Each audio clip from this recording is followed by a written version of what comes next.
tonight on CBC Vancouver News. Housing, healthcare, the environment, public safety. At the end of those 100 days, you will have seen announcements, activity from government focused on delivering results for British Columbians. David Eby officially declared the new leader of the BC NDP, what he's prioritizing as he gets set to step in. And while I don't expect the same level of healthcare we have in Vancouver, I expect safe care. Plus, a system in crisis, taking you north where some say healthcare is in shambles. I don't think you ever heal. I think like anything else, you learn to cope with it. And 50 years since thousands of South Asian Canadians were kicked out of Uganda, where they are now and how they're healing from the trauma. This is CBC Vancouver News.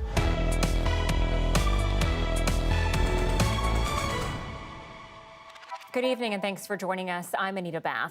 We begin tonight with the crisis in healthcare. While the system is under pressure across BC, those living and working in northern and rural communities say the problem is magnified. Our Susanna Da Silva tells us the demand for nurses far exceeds supply. In many communities in BC's north, if you're looking for a conversation starter, mention healthcare. There's not enough of anything. The ambulance service is inconsistent as well. There was a lot more hands-on 2 years ago. Fraser Lake resident Dorothy Fitzpatrick's husband has been waiting 2 years for a new knee. Suddenly, there's another holdup. It was a surprise to me this week to have a referral for annual blood work and be told that the waiting list to have it done is 2 months out. So, that's a new thing. New numbers from BC's Northern Health Authority highlight the root of the problem. 20% of all healthcare positions are unfilled. In the most remote locations, nursing vacancies are as high as 50%. People in the north suffer disproportionately when they don't have any kind of service, even basic services. After more than a decade in nursing, Jeremy Bennett says he's never seen it this bad. The recent drop in staffing levels pushed him out of frontline nursing. And while I don't expect the same level of healthcare we have in Vancouver, I expect safe care. The Health Authority covers the northern half of BC with a population of 300,000 people spread out over an area larger than France. Staffing shortages have led to a number of repeated emergency department closures, diverting people hundreds of kilometers away, often forcing patients to pick up the bill for travel and hotels. It's a mix of anger, sadness, and despair. A couple of years ago, this orthopedic surgeon operated on patients within about 6 months. Now he tells them he doesn't know how many years it could be. Government numbers show wait times for hip and knee replacements in the north are twice as long as the provincial average. And because of a shortage of primary care doctors and nurses, his patients are showing up in worse condition. If those are left to fester, that is diabetes, significant arthritis, immobility, generally weakening, their results are poor. Northern Health says it has been able to fill 90% of its nursing needs through overtime and nurses from outside the region at a greater expense. It's expanding recruiting incentives while the province is adding new medical school spaces. Good steps, but advocates say northern communities need more. They have unique situations. They need to feel listened to, and they can come up with strategies that could work for their community. Creative solutions, they say, are needed because people's lives are on the line. Susanna Da Silva, CBC News, Prince George. Now, those wait times for health care, while they are amplified in the north, they do stretch across BC. Tonight, a CBC Marketplace investigation is tracing accountability. Travis Dunraj has this story about a Vernon teen who has had to wait years for life-changing surgery. There's times where it just becomes painful for no apparent reason. For nearly 2 years, scoliosis has ravaged teenager Cale Perry's body. His spine was at 58 degrees in November of 2020. That curve was at 108 degrees last month. If he'd had his surgery earlier, it would never have gotten to this situation. He would never be this severe. There are hundreds of thousands of Canadians on wait lists. When we crunch the numbers, we find waits for some common procedures were growing, even before the pandemic. Nearly 30% of patients weren't getting hip, knee, or cataract surgeries they needed within medically acceptable timeframes. Fast forward to now, and many Canadians are still waiting. It's tragic. Dr. Brian Day is a leading orthopedic surgeon who owns his own private clinic in Vancouver. Day believes more Canadians should have the right to get private insurance to cover medically necessary procedures. It's a violation of the rights of an individual when a government promises health care, fails to deliver it in a timely manner or at all, and at the same time makes it unlawful for you to take your own life and your own health into your own hands. Health policy expert Colleen Flood disagrees. Whenever you see public and private mix of funding, what you see are high prices and people not covered. Back in BC, Cale Perry is finally out of the OR. The nearly 2-year delay is blamed on staff shortages, clerical issues, and unavailable ORs. How is this possible in this province that this teenager was not able to get the surgery that he needed urgently sooner? We've gone through a pretty challenging period in BC where we've dramatically increased the number of surgeries. But for the families, I understand their frustration. For so many, that frustration will continue as governments wrestle with how to clear the backlog and a problem that is affecting the quality of care Canadians receive from coast to coast. Travis Danraj, CBC News, Victoria. You can watch the full story, The Waiting Game, tonight at 8 p.m. and anytime on CBC Gem. Well, it's official. David Eby is now the leader of the BC NDP, and he's laying out his plans for his first 100 days in office. As Premier Designate, he will replace John Horgan, and as Mayor Baines tells us, he says he'll follow through on his government's mandate and not call an election anytime soon. David Eby will soon become the 37th Premier of the province. I'm humbled and a little bit overwhelmed by this moment. The 46-year-old lawyer and politician was officially declared BC NDP leader today with caucus members in attendance. Premier John Horgan announced in June that he would step down after a battle with throat cancer to spend more time with his family. Eby's new role will mean advocating for BC with the Prime Minister. I'm looking forward to continuing the great work that I've been able to do with Premier Horgan over the past years. But Horgan struggled to secure things like more dollars for health care from the federal government, and Eby hopes for better luck as he goes into tackling the big issues. But Eby's leadership doesn't come without controversy, and his government is trying to move away fast from the tumultuous leadership race. His opponent, Angelia Potterai, showed up at the BC legislature yesterday after being disqualified. The party's chief electoral officer found improper coordination with third-party environmental groups and fraudulent memberships. She denies wrongdoing. I won't be ripping up my membership. I want us to stay.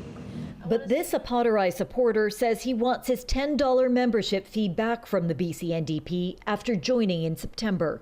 When I joined his membership, it was with the understanding that I was going to be able to vote in a democratic process for who the party leader was.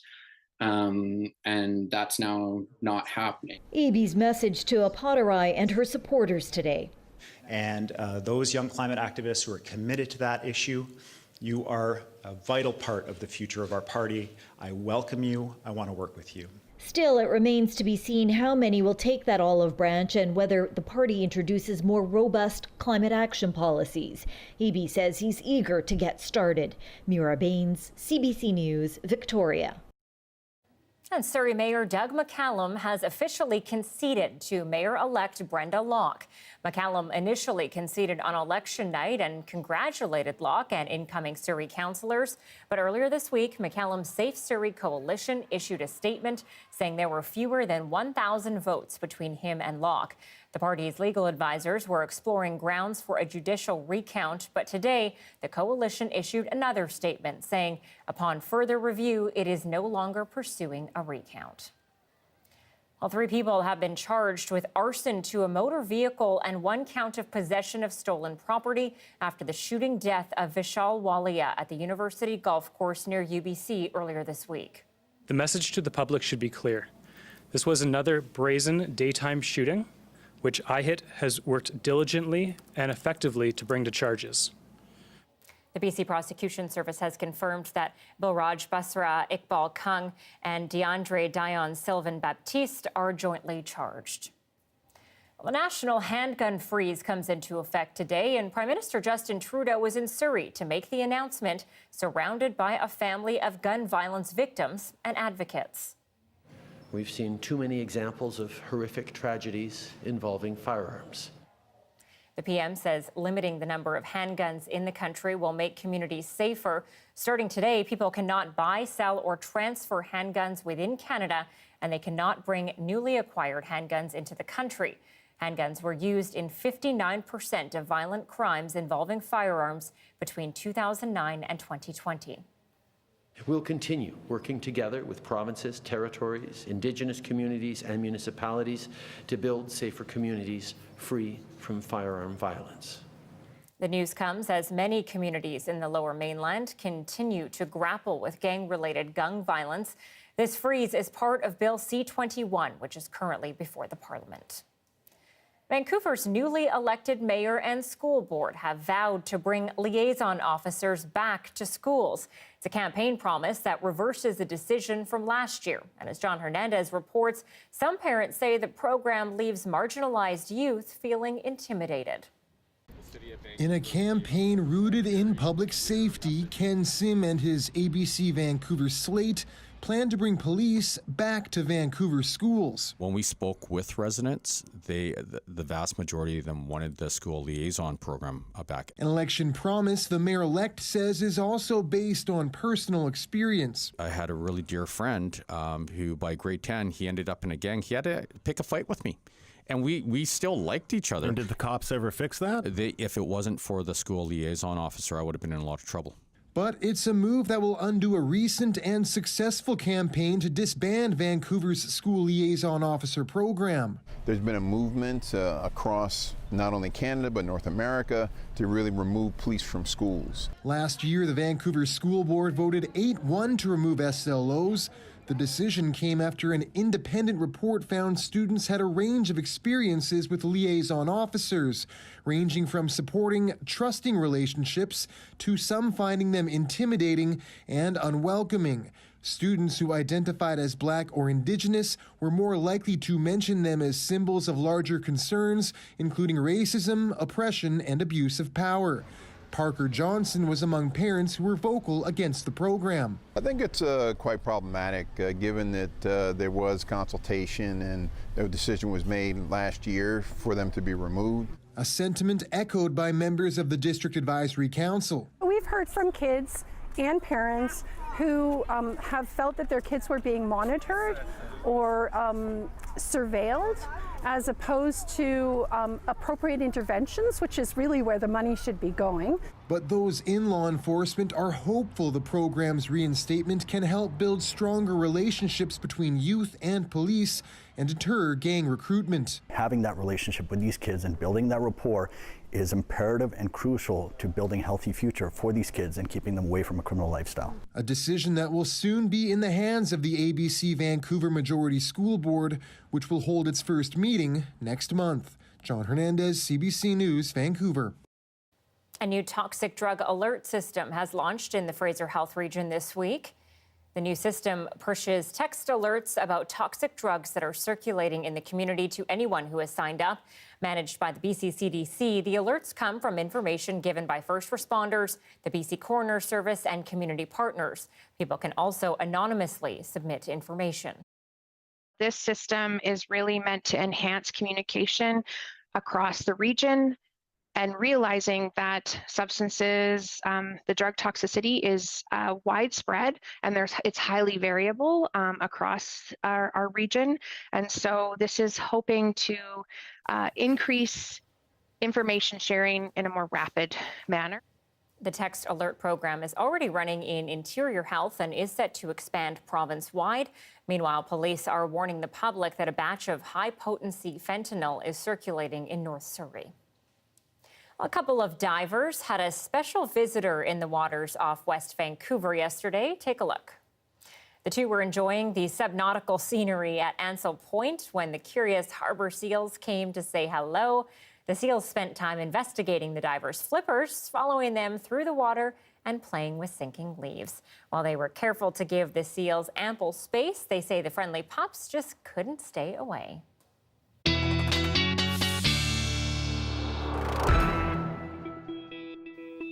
Well, after months of dry, warm weather on BC's south coast, it's finally raining. It's not a lot, but it sure is welcome. Environment Canada says the weather pattern has shifted, with around 10 millimeters of rain predicted for the Fraser Valley and about 7 on parts of eastern Vancouver Island. Multiple rainy systems are expected over the next week. Good news, of course, for many, including farming communities. It is a godsend. I'm glad it's not pouring rain, because the ground in some places, the earth is like flour dust, and so the water actually doesn't penetrate, it just runs off very quickly. And so what we don't need is flash floods. The rain is likely to continue through the weekend and into next week. Meteorologist Johanna Wagstaffe is here now. Okay, Joe, so break down how much rain actually fell today. It really was not a lot, Anita. It was a lovely taste, a lovely sound and smell for everyone for the first time in weeks, if not months. But yeah, we're talking millimeters here. Now, lucky enough, there's a few spits and spots still falling right now in the North Shore, but it really is light stuff. Let me show you how those rainfall totals broke down across southern BC. Vancouver Harbour, 3 millimeters, grand total. YVR, 1.4. Now, Victoria, 0.5, I should say, but on the east side of the island, I think picking up closer to 7 millimeters as predicted. Abbotsford over the 5 millimeter mark, and Kelowna, as the system worked its way east, also picking up about 5.5. So not very much as far as putting a dent in the overall rainfall deficit that's needed. What we did lose today, though, those air quality weather statements and the smoke. It's still in place up towards the Peace. Might take another day for that to get swept out, but let's take a look at that gorgeous radar right now. Air quality has significantly improved. It is now at World Health Organization recommended levels. And the temperatures also have cooled down thanks to that cold front that's just crossing through Victoria now. So a few more hours of the rain for the southern Gulf Islands. I think that's pretty much it for tonight. We've got a few spits and spots this weekend, but Anita, I'll take you through the much bigger rainfall, the one that might put a dent in the long range coming up. Okay, looking forward to that. Thanks, Joe. You're welcome. A new Westminster couples arcade bar has gained an extra life after what they describe as a years-long fight against outdated rules that have made it harder to do business. As our Liam Britton reports, they say they finally have a win and have now secured the right to sell canned alcoholic drinks. You move with one and you shoot with the other, so you're moving. No way. Beating a 1980s arcade game like Contra or Gauntlet can be time-consuming, expensive, and frustrating. Well, that's something Marianne and Brad Ayers know a thing or two about. They own Capital City Arcade, a retro arcade. They've been making a business out of their massive personal collection of decades-old arcade machines. It definitely is the nostalgia. Everybody comes in excited, everybody leaves excited. There's no downside to coming into work. So while Brad and Marianne are passionate about arcades, they say turning it into a business has not been easy. It's like someone running through a maze. It took them 3 years to get a permanent business license. They were only temporary until then. It was almost another 3 years to get a liquor license from the city and the province. They got that just last month. It was something that we needed to expand our business. We rent out the arcade for events, and people wanted to have the opportunity to have alcohol at these events, and we just weren't able to. They feel it didn't need to be that hard. It feels kind of ridiculous. We have friends that have arcades in like Alberta, and it cost them, it took them 2 weeks and $200, and we're, 3 years and $15,000 into this. The city says it's always supported the Ayers business. It aims to process applications within a year, but the pandemic slowed things down and it took 13 months. The province says it had concerns about unaccompanied minors in a licensed venue that needed to be addressed over its 2-year process. Marianne suspects old ideas about arcades earned them unneeded scrutiny. Official concerns about the impacts of arcades and video games in general go back decades. That's why lawyer and Professor John Festinger, an expert on video game law, is not surprised the Ayers' proposal for an arcade with alcohol got such a long look. He says their idea is growing in popularity in BC and beyond, but is still somewhat novel. I think what you're seeing is an acceptance that of all the problems we have, video games is not really what's causing the problems in our society or the dangers in our society. The heirs are just glad they've got what they wanted. It's a big relief. It's been so stressful, and now we can just concentrate on the business itself. It's game over for their licensing fight, and they won't be seeking a continue. Liam Britton, CBC News, New Westminster. A group of UBC students staged a walkout today to denounce the school's recent cuts to food security funding. UBC, food should be free! UBC, food should be free! Students organized the walkout in hopes of convincing UBC to comply with their demands, which include securing long-term funding for food insecurity. In July, the school's newspaper, the UBC, reported that the university's food security funding was dropped from $90,000 to $25,000. If you're not going to kind of provide for your students, then we're going to speak up and speak out, and we're going to organize and come together to do so. Organizers say more than 30% of students have self-reported experiencing food insecurity, and that the study generating that stat was taken before Canada's rise in inflation. It's a somber anniversary. 50 years ago, Ismaili Muslims were banished from Uganda. Many came here to Canada. After the break, we'll share their story of resilience, including a connection to one of CBC's own. Stay tuned.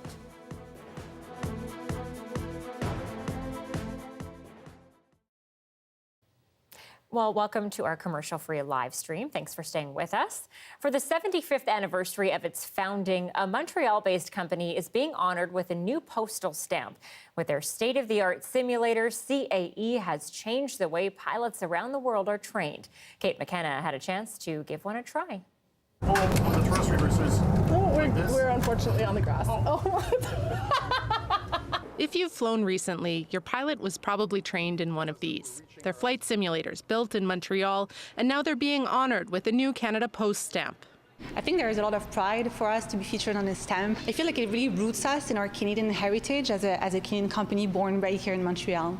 To celebrate the new stamp, CAE invited us to use a simulator. Okay, I guess I don't really need to put on my seatbelt, but... We're going to apply some throttle to take off. And when we're going to go fast enough, just gently pull on the joystick, and the plane should do the rest. So what? And oh my we're God. moving. Oh my gosh. Bad news. Okay, so I'm looking for, oh, I'm going the other way. No, the other way, the other way. And we're flying. Oh my God. Steer a bit to the right. You should see downtown Montreal with mayoral, and that's like a video you're going game. to see like Oratoire Saint-Joseph and downtown Montreal. Easy. Maybe I'll leave journalism for this. Now we're just leveling out. Yeah. But I'm way too high. Can I do a loop? Maybe not in this type of aircraft. Okay. We can try to land the plane. Okay. Overspeed. It's not looking great, guys. Hope you enjoyed your time on Earth. Pull up. Don't sink. Don't sink. Hey. Woo. We're unfortunately on the grass. Oh. We went off the runway, so. Okay, that's a bit dramatic. We would have survived. Yeah. Luckily, no one actually died. That's the beauty of flight simulators, according to CAE. They're both safer and better for the environment. When you train on a simulator versus the real aircraft, you save tons of carbon. Canada Post says making a stamp to honor CAE was an obvious choice. It says it changed the way pilots learn to fly, and it's been helping them stick their landings, even if I didn't. Kate McKenna, CBC News, Montreal.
Thousands of South Asian Canadians are marking a traumatic anniversary, 50 years since their expulsion from Uganda.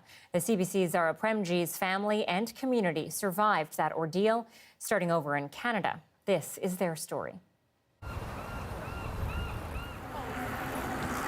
I am a Ismaili Muslim, and 50 years ago, people who look like me were kicked out, banished from Uganda by dictator Idi Amin.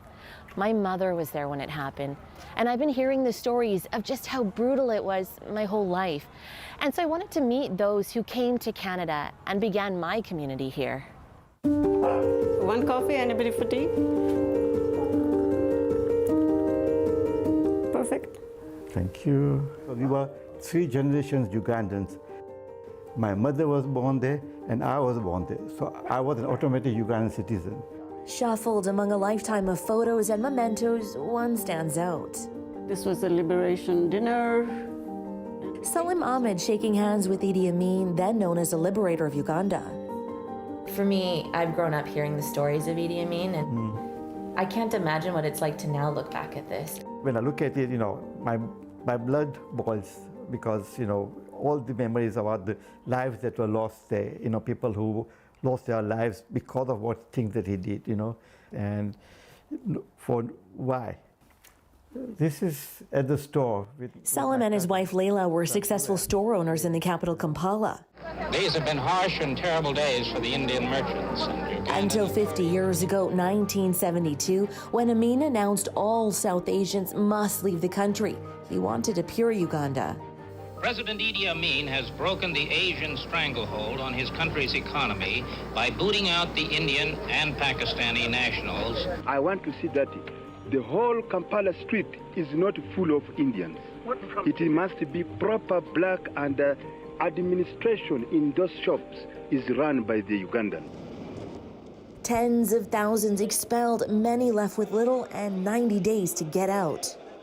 They left behind vast fortunes, factories, stores, autos, homes, and jewelry, totaling perhaps $200 million. But while they were accumulating... What's going through your heart and mind? My heart is beating very hard because, as I say, we, Layla and I, used to find that people you were talking to one day, next day they disappeared. More than 7,000 South Asians came to Canada, the first non-European mass settlement in this country, thanks in part to Prime Minister Pierre Trudeau's friendship with His Highness the Aga Khan, spiritual leader of the Ismailis.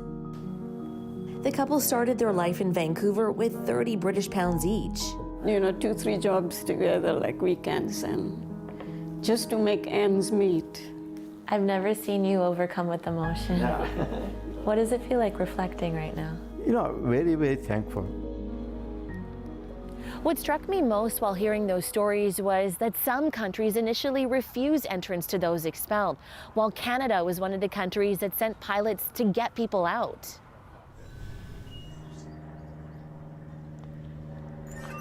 Hi, Zara. Tom Mole's father, Captain Gordon Mole, was one of the pilots who volunteered to fly planes full of refugees out of Entebbe. It's exactly what he would have gone to Uganda with 4-engine. And on one of the last flights out, things got scary. Gunshots were heard nearby. What did he tell you about that flight there and back, that really dangerous one you mentioned? It was kind of a life and death situation, and it put him in a spot where he had to actually do a takeoff from a high, heavy airplane. They had no choice, though, because people's lives were on the line. He said they got to the end of the runway, still about 20 knots slower than they should have been for flying speed, but no choice, and he did, put all his years of experience to play, and rotated, and the airplane didn't take off so much as the runway finished, and they just kept going.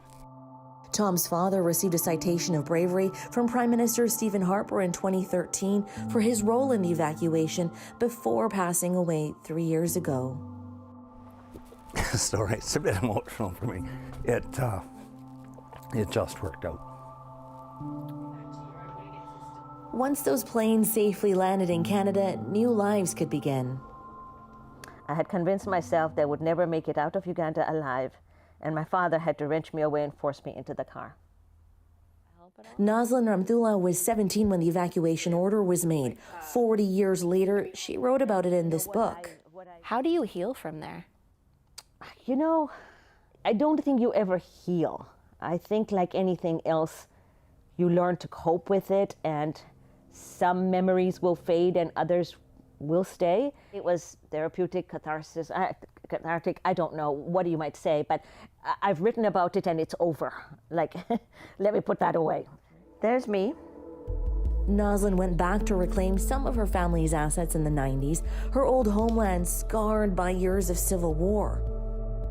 You just had to look around you and the country is decimated. And you look at it and you think, is this what one madman, Idi Amin, did? The country had sunk, I think, what they say, 60 years behind times. That chapter, now closed, she reflects on her life in Canada. So I'm very, very thankful, very lucky, and I would just hope that in some way I can pay this forward in some manner to other people, other immigrants who are coming into this country. Thank you for coming. Salim, Layla, and their friends prospered here, built their community, but they remember the struggle. At the beginning, it was quite difficult. Buy a car, and then the next step is to buy a house. How does that feel knowing we're opening our doors? The current refugees have a much tougher time than what we went through. We didn't go through a war to get here, you know. And there are more and more refugees anyways, because how are we going to accommodate? Every day in our morning and evening prayers, we say special prayers for all the refugees and migrant workers, because when you see that, it is very, very painful. We are very fortunate that we got the opportunity. What can be done? Right? Listening to these stories gave me a new appreciation of turning tragedy into opportunity and doing it all with grace. That builds community. Zara Prenji, CBC News, Vancouver. British Conservatives are looking to select their next leader, but does the way forward lie in the not-so-distant past? After the break, why Boris Johnson finds himself back in the conversation.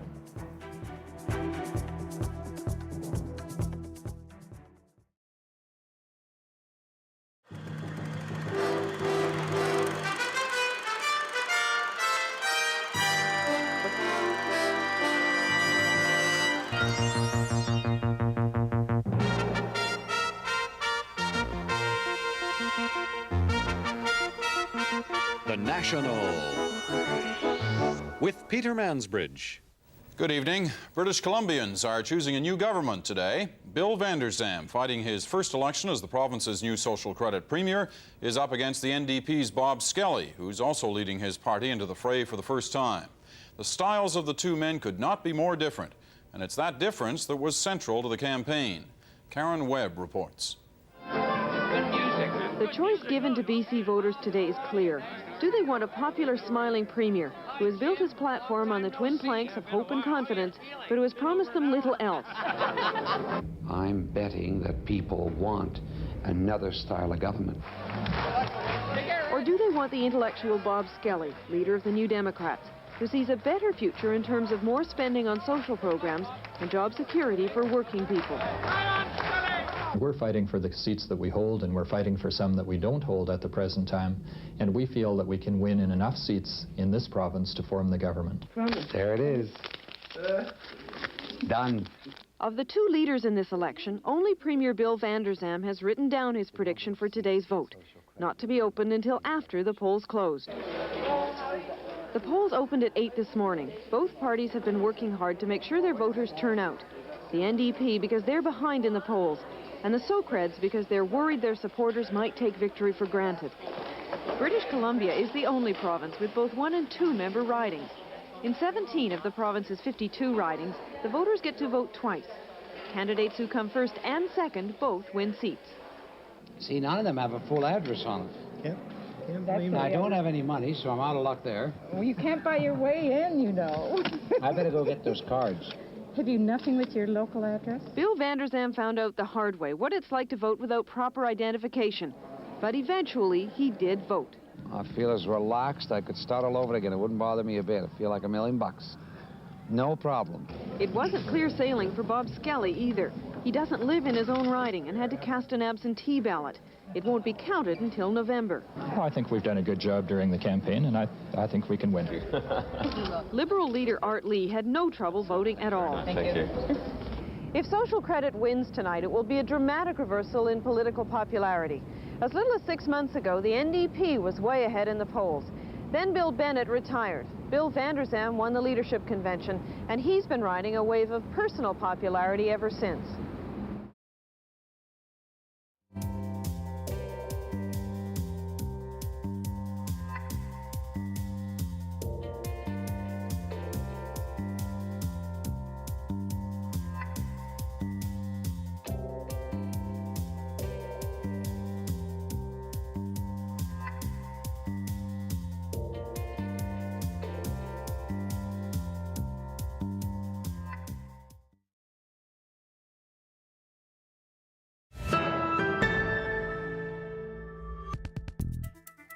Housing security and affordability are becoming increasingly tenuous for many Canadians, and tenants on the East Coast are being introduced to a problem renters in BC have faced for years: rent-evictions.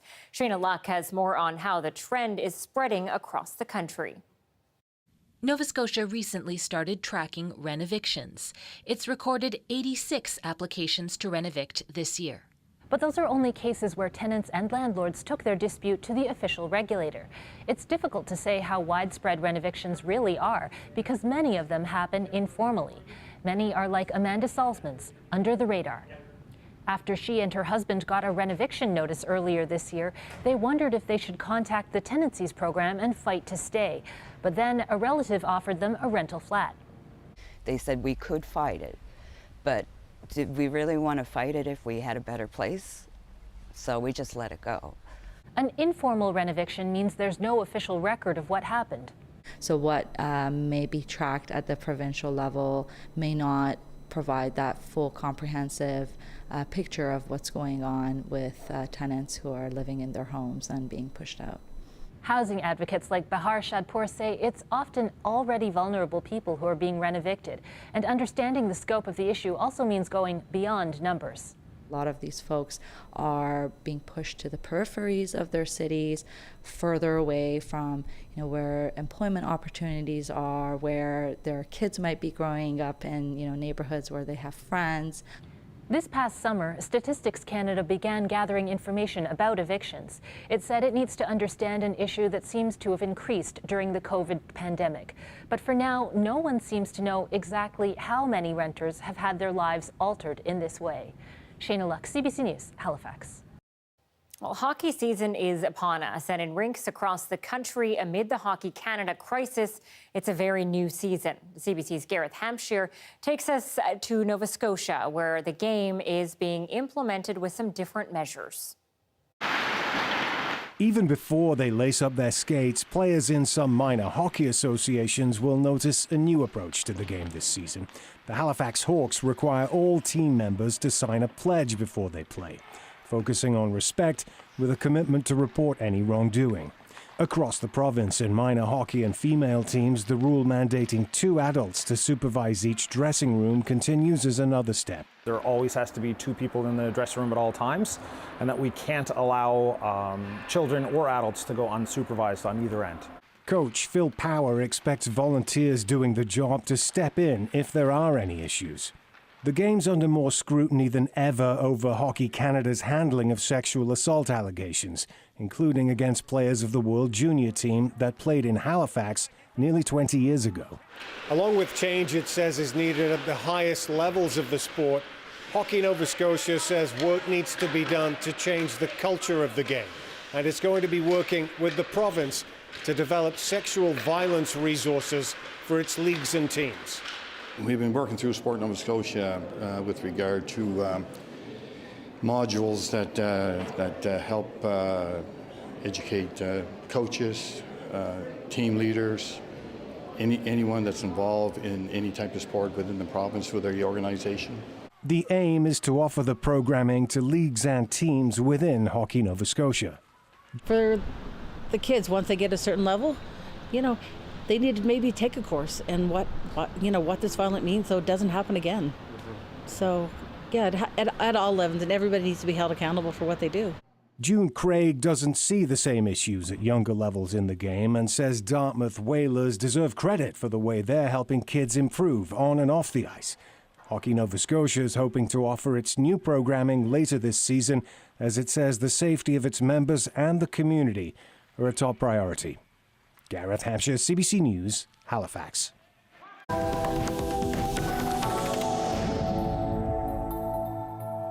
The UK could have a new Prime Minister by next Friday. It will be Britain's fifth since the Brexit vote in 2016 and the third since the start of this year. The current Prime Minister, Liz Truss, resigned from her post yesterday after just 44 days in office. One of the people vying to replace her is her predecessor, Boris Johnson, who was forced to step down in June. Chris Brown has more. Faster than expected, the trappings of yet another Conservative leadership race are back outside Britain's Parliament. He's definitely got the momentum. Including the bookies and their chalkboards. Around about 30% of the money on the market has been for the former PM. Hasta la vista, baby. Thank you. Boris Johnson's sign-off in July was notably more of a see you later than a farewell forever. On a Caribbean holiday, he's not confirmed he wants his old job back, but nonetheless got a big endorsement from Britain's Defence Secretary. At the moment, I would lean towards Boris Johnson. Morning, Mr. Sunak. Rishi Sunak, a former Chancellor who came in second to Liz Truss, is probably in, say supporters, while Penny Mordaunt, a Truss cabinet minister, says she's definitely in. But it's Johnson with the buzz and the baggage. But them's the breaks. He was turfed for a myriad of ethical lapses, scandals, and truth fudging, but it now appears he has a chance at redemption. Candidates only have until 2 o'clock on Monday to get 100 Tory MPs to back them. If only one does, then they automatically become the next Prime Minister. But if there's two, all Conservative members will cast online ballots with the result by Friday. It's high risk going back to Boris Johnson. But the guy wins elections. Political scientist John Tong's predictions have hit the mark in the past. As long as he can get over that 100 barrier, he really ought to win. If it goes to a member's ballot, he wins because he's still the darling of the party. Amid Britain's political chaos, turning to Johnson for stability struck some Londoners as ill-advised. We're actually going to allow a potential crook back into the highest office in this country. What does it say about our nation? Absolutely appalling. In what universe would he be a suitable Prime Minister? We've just thrown him out. The opposition Labour Party is calling for a general election, but one's not due to take place until at least 2024. If there was a vote, polls suggest the chaos would leave the Conservatives decimated. Chris Brown, CBC News, London. Staying across the pond, the popular Netflix series The Crown returns next month. But unlike previous years, Season 5 arrives with a disclaimer after some high-profile names took issue with the plot lines. As Thomas Degla explains, they are not amused. It's a system, for better or for worse. We're all stuck in it. It feels it's all about to erupt. Recounting royal history with a dose of fiction, The Crown is back. You, as future king, have a duty. This Netflix trailer is promising fans one juicy 5th season. Historically, I'm sure, it's up and down a bit. I just feel like there's way more to it than what we see. For the first time, the preview comes with this disclaimer in its description. Inspired by real events, it says, the show remains a fictional dramatization. Indeed, the new season covers years filled with real-life royal drama, like the devastating fire at Windsor Castle, the breakdown of then Prince Charles's marriage to Diana, not to mention her most infamous interview. I won't go quietly. I'll battle till the end. But just weeks after Britain lost its longest-serving monarch in real life, viewers will be shown a fictional portrayal of Charles lobbying for the Queen to step down. It is inconceivable that he would have suggested to the Prime Minister of the day that one way or another his mother should be obliged to abdicate in his favor. Then Prime Minister John Major said it's all malicious nonsense, while British A-lister Judi Dench called the portrayal cruelly unjust to the individuals and damaging to the institution. She gonna open your gift? Netflix has been known to stretch the truth, like in its hit drama about serial killer Jeffrey Dahmer. You didn't know. Or its portrayal of Colombian drug lord Pablo Escobar. But that show, Narcos, starts with an on-screen warning that it's partially fiction. And some say The Crown should too. I would hate for individuals to have a bad view of their monarchical system just because of them watching a show. Some of the complaints have persisted since season 1. Just remember. How did it come to this? It's a show. It's a show. Thomas Daigle, CBC News, Toronto. Moving to the war in Ukraine now. Ukraine's president is warning about what he calls Russia's next terrorist attack. До якого Росія готується на Каховській гідроелектростанції. Volodymyr Zelensky says Russian troops have planted explosives inside a massive hydroelectric dam in southern Ukraine, and he says they plan to blow it up and trigger a catastrophe. Destroying the dam would flood dozens of communities, including the strategically key city of Kherson.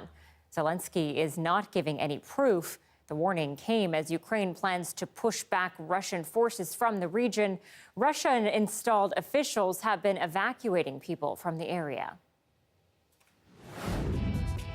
Well, it's considered an endangered species on the verge of extinction. BC conservationists are celebrating a victory for some spotted owls in the Fraser Canyon. We'll tell you what's ruffling their feathers in a good way after the break.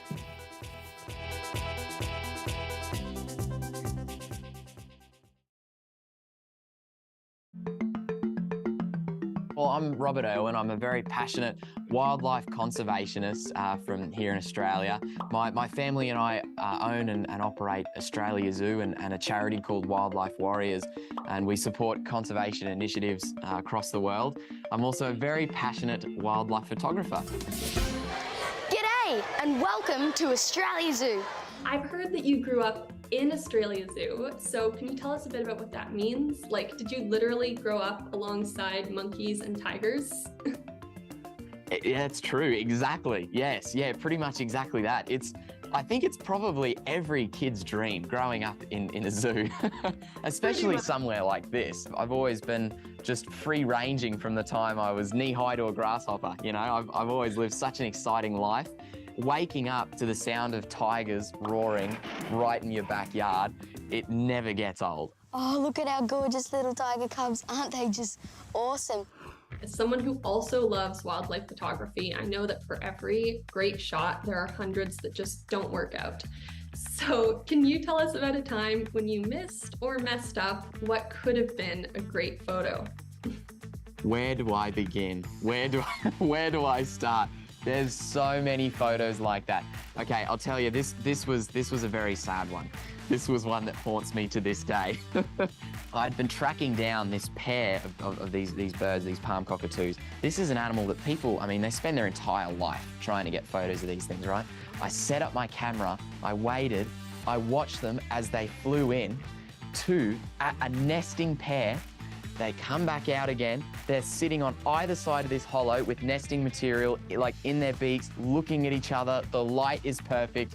I'm thinking this is probably going to be the greatest shot I ever get in my life. I go to take the photo and I don't have an SD card in my camera. I did manage the next day to get in there and actually get a similar photo. It wasn't the photo, but it's okay. Is everything right there? Yep. I've got aperture at f2.8. Yep. All right, we're happy. Now we can shoot.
Well, 3 spotted owls have been released into the wild, an historic milestone.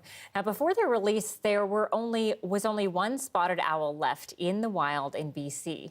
Spotted owls have been on the endangered species list since the 80s. In recent years, they've been fast approaching extinction.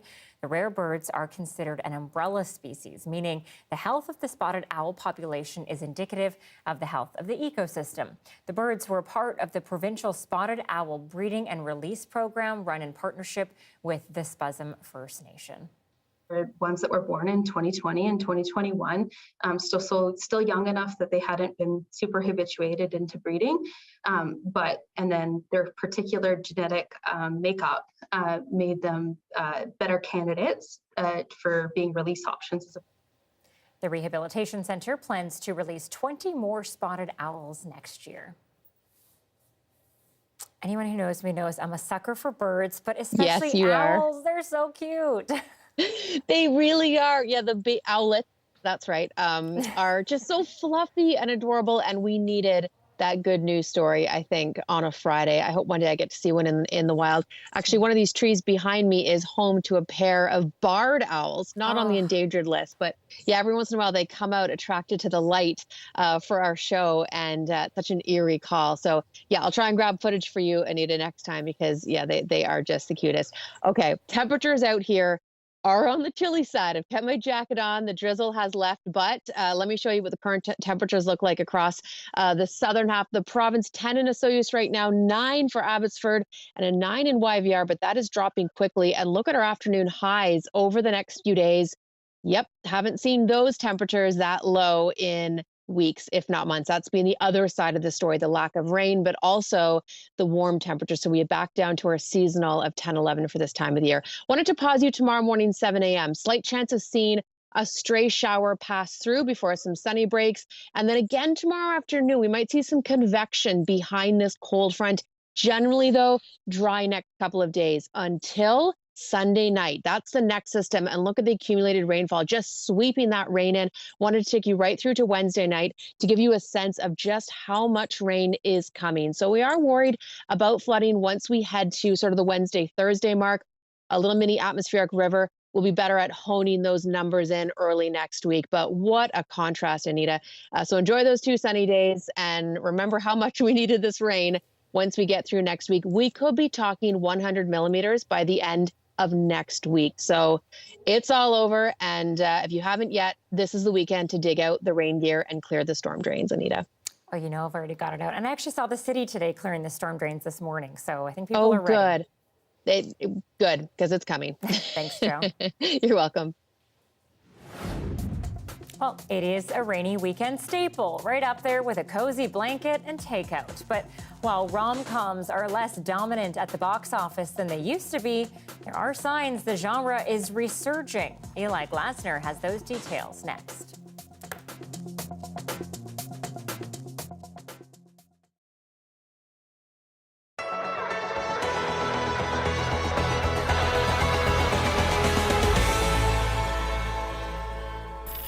Hello, my name is Grace. Grace the humanoid robot made her grand entrance at the senior residence Pearl and Teo. She had a large audience welcome her. We as caregivers are busy. Our residents are not busy all day long, so therefore the robot will be able to fit in to where we cannot. While they offer a number of activities here, Montooth says they also have to deal with sick patients and emergencies. So they hope Grace can fill in. The entire industry is so understaffed, So what do? We try to focus on the essentials, not necessarily sitting around and laughing and joking. The goal of the humanoid robot is to keep seniors company and break social isolation.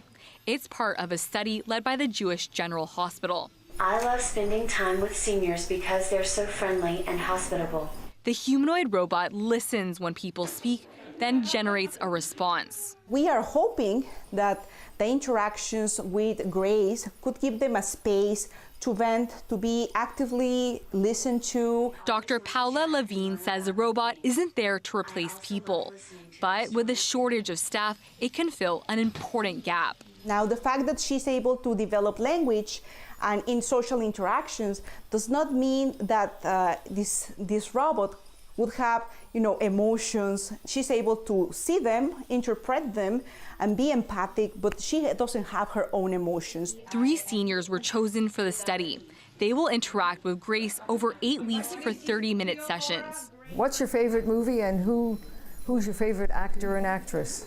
I haven't seen a lot of movies yet, but I do love me some Blade Runner.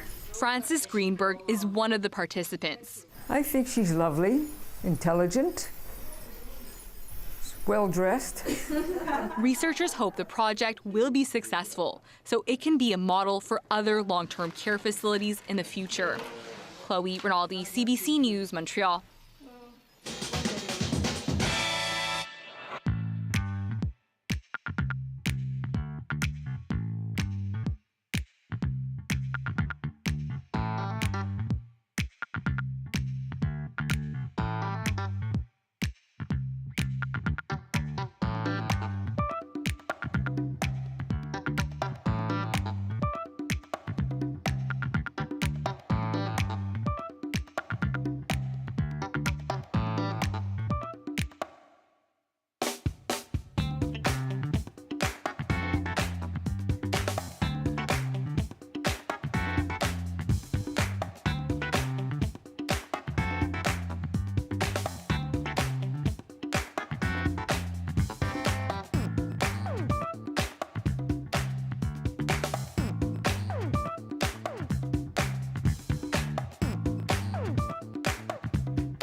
Well, the Canucks are officially in the history books for all the wrong reasons.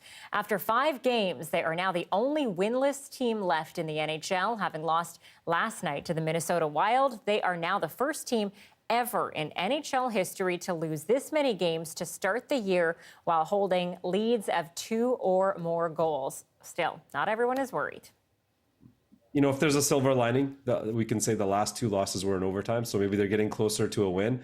We overreact in Canadian cities. That's what we do. We love our hockey. And, it's 5 games. There's a lot more games left. There's 82 games in a season. So be patient. If the Canucks are still in the same situation in another 5 to 10 games, then stress out. The Canucks play the Buffalo Sabres tomorrow here in Vancouver. Here's hoping, that's for sure. Okay, superhero movies have dominated theaters for more than a decade, but this weekend, a couple of superstars are in a film seen as a test case for the revival of a romantic comedy. Eli Glasner looks at a genre whose time may have come back. In a city where everyone's looking for someone. Who doesn't love a good rom-com? The bitter antagonists drawn together. Joe Fox. I'm in the book business. The temptation of escaping the friend zone. We did it. They did it. And the dangers that follow. You okay? I'm not sure about anything. Once the genre was a giant. Romantic comedies were one of the cornerstones of the box office. That genre in particular, throughout the 90s and even into the early 2000s, was very strong. But as the success of superheroes spread, I can do this all day. Yeah, I know. What people would be willing to leave home for changed. And we don't like that. Yeah, what gives? We like our romance without so much punching, These comedians created a podcast celebrating the best and worst of rom-coms. And now they have something new. You clean up pretty good. Ticket to Paradise is a rarity, a rom-com opening in theaters with major stars.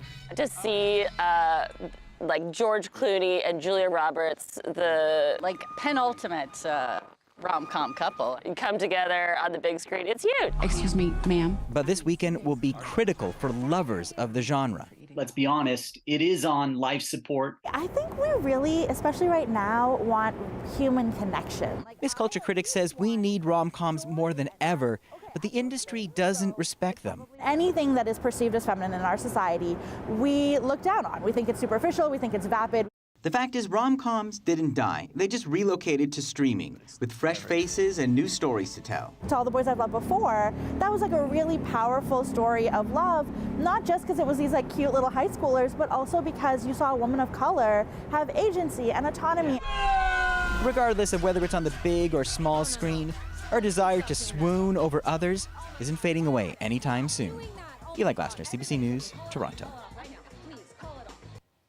Okay, I'm super happy because as much as I love a good owl, I love Julia Roberts and George Clooney, so I am ready for this rom-com comeback. All right, that is it for CBC Vancouver News tonight. Hope you have a wonderful weekend.